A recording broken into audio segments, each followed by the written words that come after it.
They told you to suppress it, hide it, be ashamed of it. But no one ever told you the truth. Sexual energy is not just biological, it's spiritual fuel, raw consciousness, the base frequency of life itself. And every mystic tradition that ever touched the truth knew it. From the tantric yogis of India to the Egyptian priests of Isis to the alchemists of Renaissance Europe, they all guarded one secret. If you learn to transmute your sexual energy, you don't just become powerful, you become aligned. So let's ask the forbidden question. Why does modern society push you to waste this energy? Why are we programmed to leak it daily through distraction, addiction, and fantasy? Because someone understood long ago, a person who masters their sexual energy cannot be controlled. Not by fear, not by media, not by the system, because when this energy rises, not outward but upward, it awakens what the ancients called the divine within. And it's not symbolic, it's physical, it's electrical, it's measurable. Let's get scientific for a second. The sexual center isn't just located in the lower chakras, it's connected to your entire endocrine system. When activated and retained, sexual energy boosts dopamine, serotonin, testosterone in all genders, nerve regeneration, cellular vitality, brain plasticity, deep meditative potential. That's why ancient sages glowed. That's why saints and mystics seem timeless. They were circulating the fire instead of extinguishing it. But here's what they didn't teach you. Suppression is not mastery. Just avoiding sexual expression won't awaken you. You must transmute it, change its direction, change its frequency, turn physical desire into inner ignition. That's what alchemy always meant. Lead into gold, instinct into intuition, urge into awareness. And yet, we were taught to either indulge or repress, never how to sublimate, never how to honor this force without becoming a slave to it. That's why this series is different. We're not here to moralize, we're here to unlock.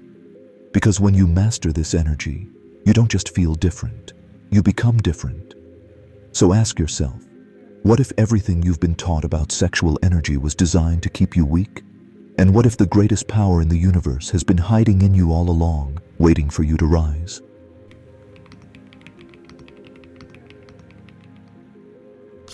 Have you ever wondered why every ancient spiritual system speaks about energy centers? Chakras, meridians, light bodies, nadis. It's not mythology, it's blueprint. Your body is not just flesh, it's a temple of frequency. And sexual energy? It's the sacred fire meant to rise through it. Let's break it down. At the base of your spine lies the Muladhara chakra, your root. This is where sexual energy begins. It's raw, it's primal, it's pure life force, what the Hindus called Kundalini. But Kundalini doesn't just rise on its own. It needs intention, breath, discipline. And when activated correctly, it begins its journey upward through the sacred channel known as Sushumna, the central energy column. Every chakra it touches, it refines the energy. Let's follow the path. Root chakra, Muladhara, survival, physicality, grounding. Sacral chakra, Svadhisthana, sexuality, creativity, flow. Solar plexus, Manipura, willpower, identity, fire heart. Anahata, love, empathy, expansion. Throat, Vishuddha, expression, truth, vibration. Third eye, Ajna, insight, vision, higher mind. Crown, Sahasrara, connection to source, divine union. Each level transforms the energy. From animal to artist, to warrior, to lover, to speaker, to seer, to light. That's why mystics weren't celibate to deny pleasure, but to concentrate power. They weren't escaping the body, they were ascending through it. And here's what the modern world missed. Most people leak their energy at the second chakra. They never go past pleasure, so the energy never climbs, never reaches the heart, never hits the third eye, never returns to source. That's why many feel stuck, unmotivated, emotionally blocked, disconnected from purpose, because when energy stagnates, so do you. But when you retain, refine, and redirect sexual energy, everything changes. Your body begins to regenerate, your emotions stabilize, your thoughts clarify, your intuition sharpens, your dreams intensify, synchronicities increase. You feel magnetically aligned. You stop chasing and start attracting, because instead of wasting your life force, you're circulating it through your divine architecture. Here's what the yogis and Taoists discovered: the microcosmic orbit, a cycle of energy movement from root to crown and back again, created through breath awareness, posture, intention. And this isn't metaphor, it's energetic physics. You are a battery, a field, a generator, and sexual energy is your fuel. So ask yourself, if your body is designed as a temple, why were you taught to treat it like a machine? And if your energy was meant to ascend, who benefits from keeping it trapped at the lowest level?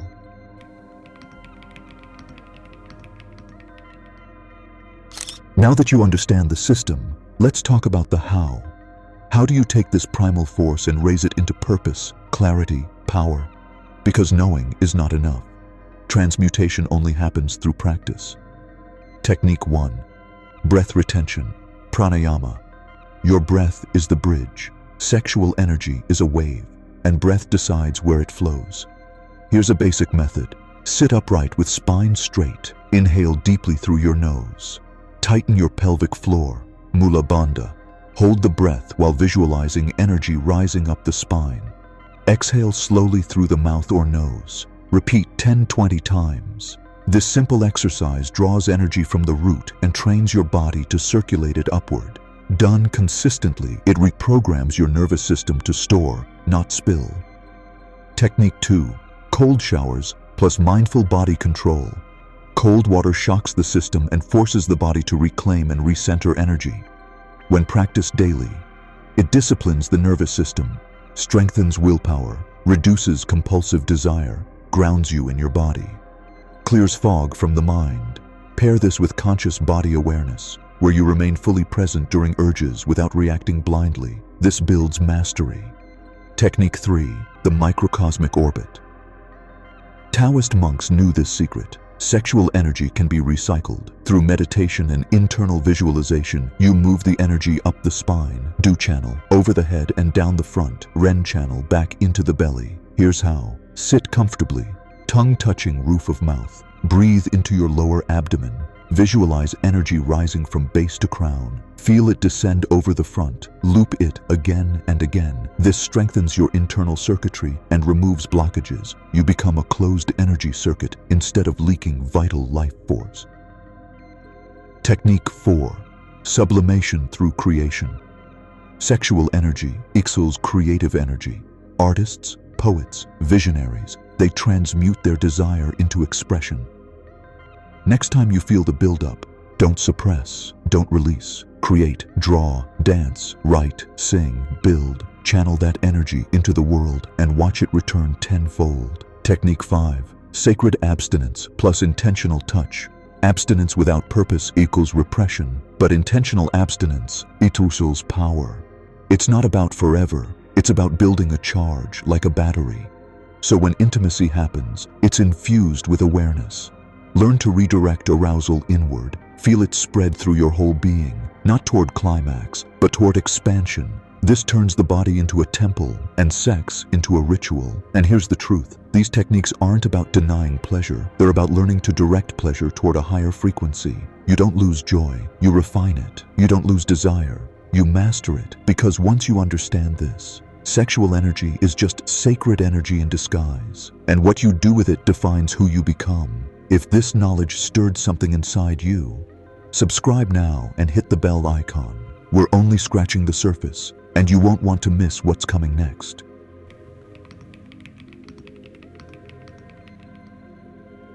Let's ask the hard question. Why do so many people feel spiritually numb, even when they try to meditate, journal, or raise their vibration? Because they're leaking their power every single day, and most don't even realize it. Every time sexual energy is released unconsciously through distraction, fantasy, or compulsive habits, you lose more than physical stamina. You lose mental clarity, emotional resilience, magnetic presence, creative spark, spiritual momentum. Why?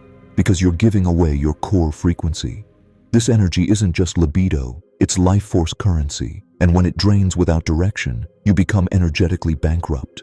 The modern world sells stimulation. Every swipe, ad, and screen is engineered to hijack your dopamine and keep you on edge. But it's not just your attention being harvested, it's your energy. Porn culture, quick hookups, self-love without presence, constant sexual jokes and innuendos. It's not harmless. It's a system of energetic control. The more distracted you are by the lower chakras, the harder it is to rise to the higher ones. That's why many people can't focus, can't finish what they start, can't feel deep love or purpose, because the engine of their inner fire is always on empty. Think of it like this. If sexual energy is a rocket fuel, most people are lighting the flame without ever launching the craft. All the power, no direction, but the cost goes deeper. Long-term energy leakage leads to chronic fatigue, emotional numbness, difficulty maintaining eye contact, loss of drive and ambition, disconnection from higher guidance, weak aura and poor manifestation power, shallow sleep and forgettable dreams, brain fog and short attention span.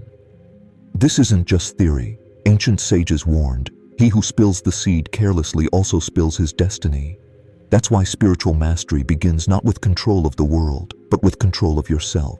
Not through shame, not through guilt, but through sacred awareness. Because when you turn inward and begin to harness this force consciously, you become sovereign. You stop seeking validation, you stop chasing stimulation, you stop giving pieces of your power away, and you begin to glow from within. So ask yourself, how much of your emptiness is simply unrecognized power leaking from you? And what would happen if you sealed those leaks and let the fire build?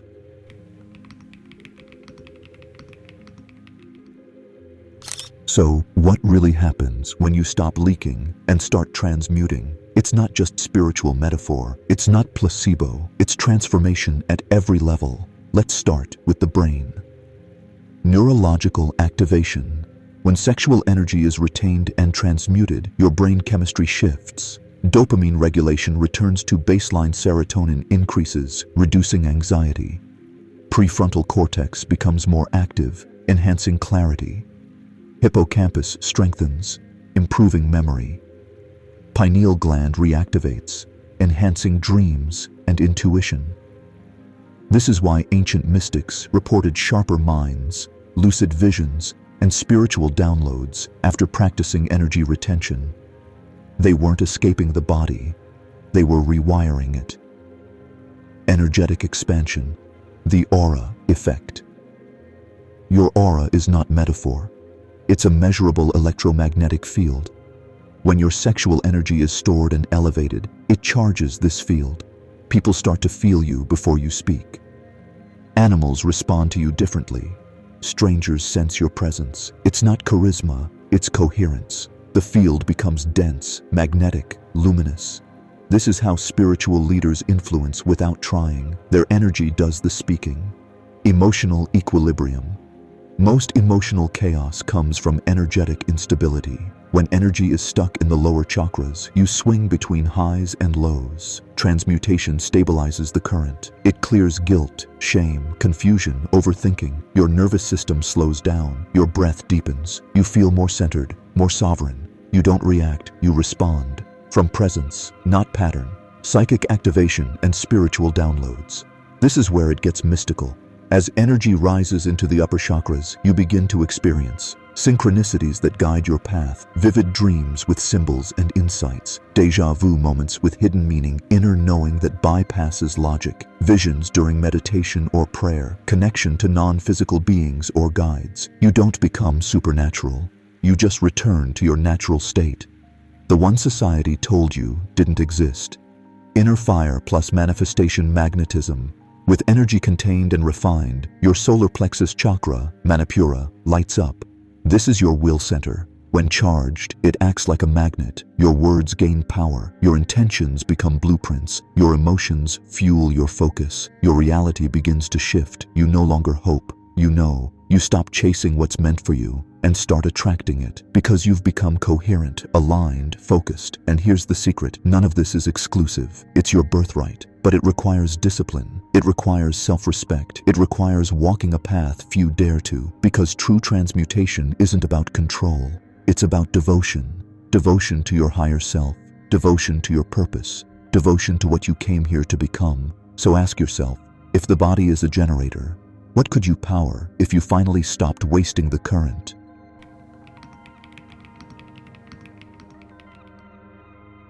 Let's be honest. Not everyone who tries to transmute sexual energy succeeds. Some feel stuck, some relapse, some fake it. Why? Because intention isn't enough. You need alignment. Let's break down the biggest mistakes that block your energy from rising and keep you trapped in the lower self. Mistake 1. Suppression instead of transmutation. This is the classic trap. You feel aroused, and you think the only solution is to push it down. Ignore it. Deny it. But here's the truth. Suppression equals stagnation. Stagnation equals energetic rot. If you don't redirect energy consciously, it becomes emotional pressure. It manifests as anxiety, random anger, physical tension, sadness without reason, obsessive thoughts, nighttime emissions. The solution: don't ignore the energy. Work with it, breathe into it, move it, create from it. Mistake 2. Chasing streaks instead of mastery. Too many people treat this like a numbers game. 10 days, 30 days, 90 days. But the goal isn't to rack up stats. It's to become a different being. This isn't about ego. It's about evolution. Don't count days. Make the days count. Use each moment of retention to build awareness, discipline, and intention. Otherwise, you're just white-knuckling against yourself. Mistake 3. No physical movement. Sexual energy is kinetic. If it's not moving upward, it stays trapped. Too much retention without movement equals stagnation. That's why yogis practiced asanas, why Taoists moved qi through forms, why Sufis danced, why shamans drummed and shook. They weren't working out, they were moving energy. If you're retaining but not moving, you're building tension, not power. Daily movement is essential. Walking, yoga, qigong, dance, breathwork. Keep the system flowing. Mistake 4. Ignoring the heart center. This one's subtle. You can transmute energy into the mind and become cold, sharp, but detached. Or you can transmute into the heart and become luminous. When sexual energy rises to the heart chakra, it activates compassion, empathy, magnetism. If it skips the heart, you might become powerful, but not whole. You need love, not the romantic kind, the radiant kind. Mistake 5. Transmuting alone without purpose. You can retain, you can meditate, you can fast. But if you're not building something, what's the point? Energy needs direction. Start a project, serve others, create a message, build a body of work, be of use. Otherwise, you become spiritually constipated, overflowing, but going nowhere. Purpose is the ignition key. Without it, the engine just idles. So here's the truth most won't say. You can't fake this path. Energy doesn't lie. Either you're rising or you're not. And that's okay. Because mastery isn't about perfection. It's about awareness, daily redirection, and sacred devotion. So ask yourself, am I truly transmuting or just pretending to hold back? And if I aligned my energy, heart, body, and purpose, what kind of force would I become?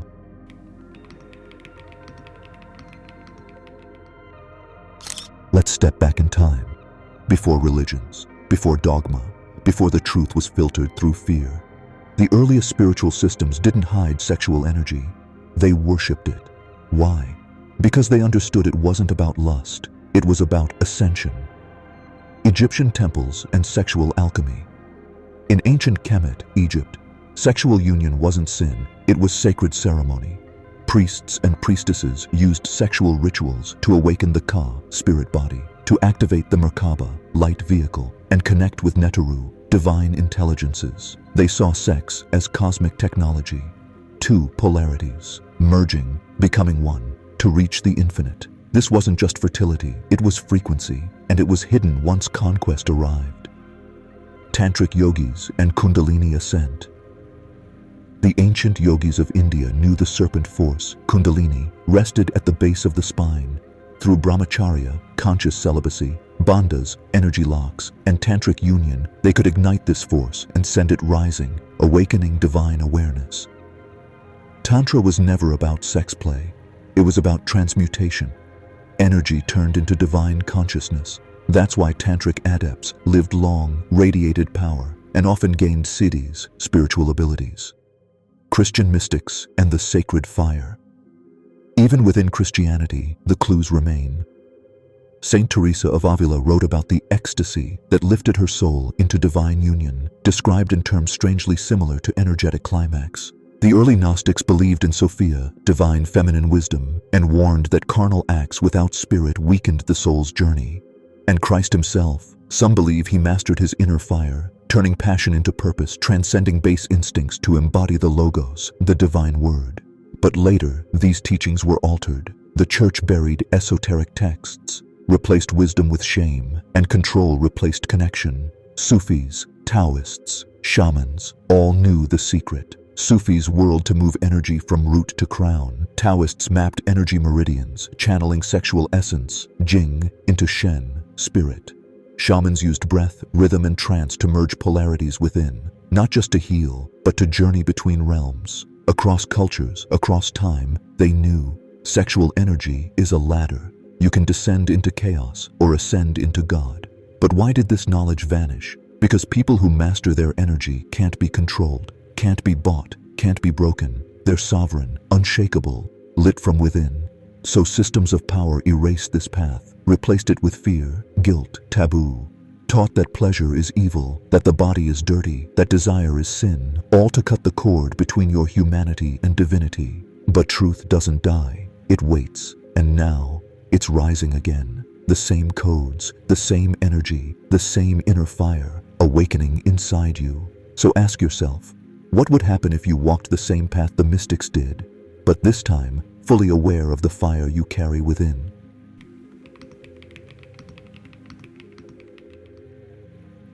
Let's take a breath. You've made it this far because deep down, you already know. You were never meant to be powerless. You carry the fire that ancient gods whispered about, the current that mystics guarded, the force that empires tried to bury. This isn't just about sexual energy. This is about sovereignty. It's about reclaiming the source of your inner light and turning it into conscious evolution. Because here's the final truth. Every single time you choose awareness over impulse, you evolve. Every single time you transmute desire into creation, you ascend. Every single time you hold the fire instead of wasting it, you become who you were meant to be. This isn't a practice, it's a path. And every day you walk it, you get sharper, stronger, clearer, lighter. You stop being a seeker and start being a source. When you transmute sexual energy into higher consciousness, your thoughts sharpen, your intuition deepens, your presence expands. Your voice resonates, your manifestation speeds up, and your reality bends to your will. Not because you're trying, but because you've become the kind of person who no longer needs to try. You're aligned, you're full, you're magnetic. This is what sacred power feels like. So now, the path is in your hands. No guru, no external validation, just you, your will, and your inner flame. The question is, will you keep wasting the most potent energy you possess, or will you use it to wake up to what you've always been? And here's a final question just for you. What's the one thing in your life you would channel your full energy into if you had unlimited power? Let me know in the comments. Let the world feel what you came to do. And if this video sparked something in you, explore the rest of the channel, because the fire doesn't end here, it just began.